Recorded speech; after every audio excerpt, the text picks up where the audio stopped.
Howdy, we are the Laser Weed Management Team sponsored by the Department of AgriLife and the School of Innovation. My name is Joshua Anderson, and I'm a computer engineer. My name is Cameron Armand, and I'm an electrical engineer.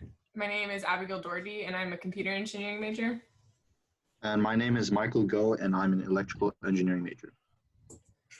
So the project that we have been given is that weeds and weed management is a very expensive industry. And as people are trying to find new organic methods of weed management, they're very expensive and a lot of times very invasive. So our solution to this problem is to create a device that can be towed between crop rows, and as it's going between the crop rows, an camera will detect the weeds and then use a high-powered laser to shoot at the weeds and kill them. So for the subsystem diagram, I'll be in charge of the power subsystem. Josh is in charge of the image processing with assistance from me. Cameron is in charge of the motor and laser control, and Abby, the laser research and design. So here's a quick prototype of what our here's a quick mock-up of what our prototype would look like this semester as we were still working with it physically. You can see it's all mounted to a frame. This is our stable system. So our goal by this semester was to have a stable system not moving that could hit a weave that would be under this frame. You can see the camera and the Jetson are on top, and the NVIDIA and the laser gimbal is mounted towards the back of the frame. For image processing, an Intel RealSense depth camera will be used to scan the environment, and a deep learning object detection algorithm called Faster RCNN will be used for classification and drawing bounding boxes on the weeds. The camera outputs an RGB image and a depth image. The depth image will be used to ping the distance of the weed to the camera, and the RGB image will be grid mapped to determine the location on the plane. For this semester, we trained the algorithm on multiple datasets. On the left, you can see a picture of the object detection system drawing bounding boxes for a one class. Next semester, we will need our sponsor to define the boundaries of the system because we will need to create a data set that contains roughly 50 to 100 pictures. Challenges this semester for image processing is mostly that there aren't really any data sets online that are suited to our application. The best one we found, the Deep Weeds dataset, is a dataset created for classification of weeds rather than object detection. However, by the time we demo, this dataset will be correctly trained with our model. Challenges for the coming semester are that we will definitely need a more nuanced method of stem detection. Currently, we take the center point, 10% from the bottom of the bounding box, and send it to the motor system.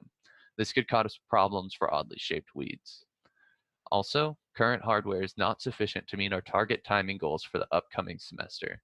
A faster GPU would ideally be needed in order to implement a real-time response at speeds of 0.5 mile an hour and large numbers of weeds.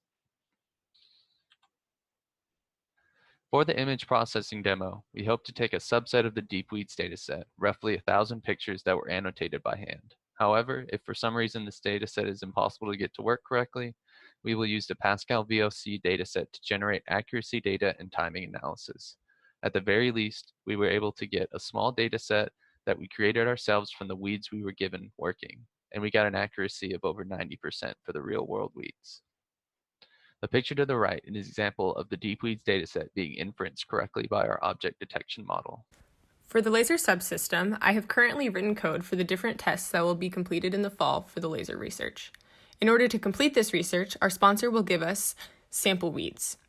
After validating the motor code, I will perform the tests for the research. I'll perform multiple trials of different types of tests. The tests will include firing at a single location on the stem and moving across the stem multiple times while the laser is on. Calibration for these tests will be done using a laser pointer before firing with the actual high-power laser. For the targeting, all code has been written and it works with the motor subsystem. As the weeds are detected, the coordinates are converted, the motors move to the proper weed location, and the laser fires for a sample duration. All of this code is mock-up and will need to be validated in the fall. The largest challenge for this subsystem this semester was performing the calculations necessary to convert the coordinates into motor movements. Here is an example of what the laser test code looks like. So currently it passes in an XYZ coordinate in inches, and then you can select the different type of laser test that you'd like to perform. In this case, I'm using a static test for 1 second. A lot of the values that we've had to use in the code is arbitrary. That'll need to be measured and validated in the fall. But as of right now, this code, it's currently going to a specific location, and then the laser is turning on, and then it'll be sleeping, and then the laser is turning back off.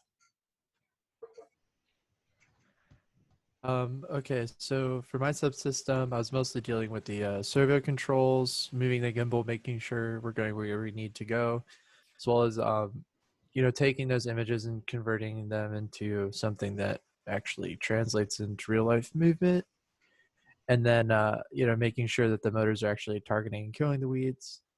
My challenges were not being able to physically work with the device after spring break, which also made validation very difficult or near impossible for this semester.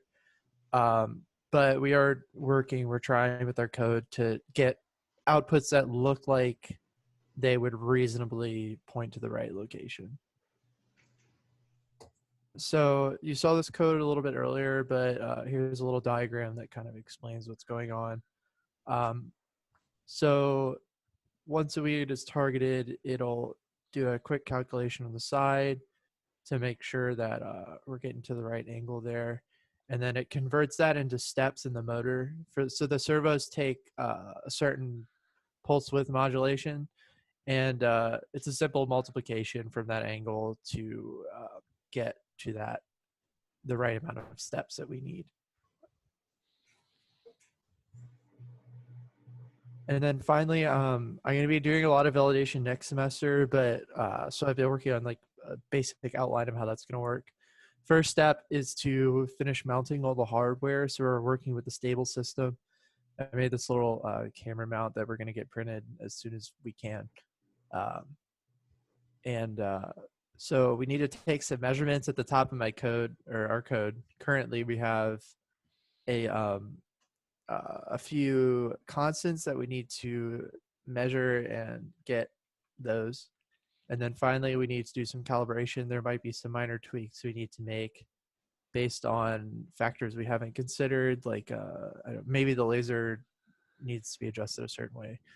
So it's going to be a lot of just like dealing with the calibration and then making sure that we are in a reasonable amount of angular accuracy and not getting huge amounts of error. So for the power subsystem, preparations for the next semester has almost been completed. The design for the 6-volt converter is done and just needs a few tweaks to send off to the manufacturer to fabricate.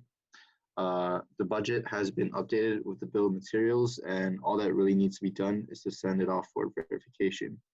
The major challenges this semester include finding the models and footprints for the parts and checking if they fit the dimensions on the data sheets. Also, really just a huge learning curve for me was how I was new to the PCB designing process. So finding parts that fit specifications, simulating the circuits, and really just designing them from the ground up was new to me. So to go through the design, here's the schematic, the 2D and 3D model of the PCB. There are no design rule verification errors, and all that is needed to be added are the input and output voltage ports. The Gerber files I'm going to generate and send to the PCB manufacturer hopefully by the end of this month or 2 weeks, I don't know. I mainly used Webench to create and simulate the designs. Here are the results of the input transient simulation, which based on the results are acceptable with the output voltages maintained just under 6 volts from an input voltage around 10 to 12 volts. Next slide. For the steady state simulation, the output voltage seemed to fluctuate from about 5.94 to 5.96 volts, which is very acceptable. When the design is fabricated and all the parts soldered on, I'll be conducting more physical tests such as the line load regulation and the PSRR. So this is our execution and validation for this semester. So far, we seem to be on schedule. We have a couple of things on the last section that just need some tuning up before the demo, but other than that, we are on track. So fall 2020 plans, I briefly touched on part of my subsystem, but overall, we need to make changes to the physical structure of our system. We need to validate the code. We need to do laser research that we weren't able to do this semester. We need to get more accurate data sets to target the STEM location. Order, build, and validate the PCB, and then modify the design to a dynamic system. Anybody have any questions? Thank you for listening.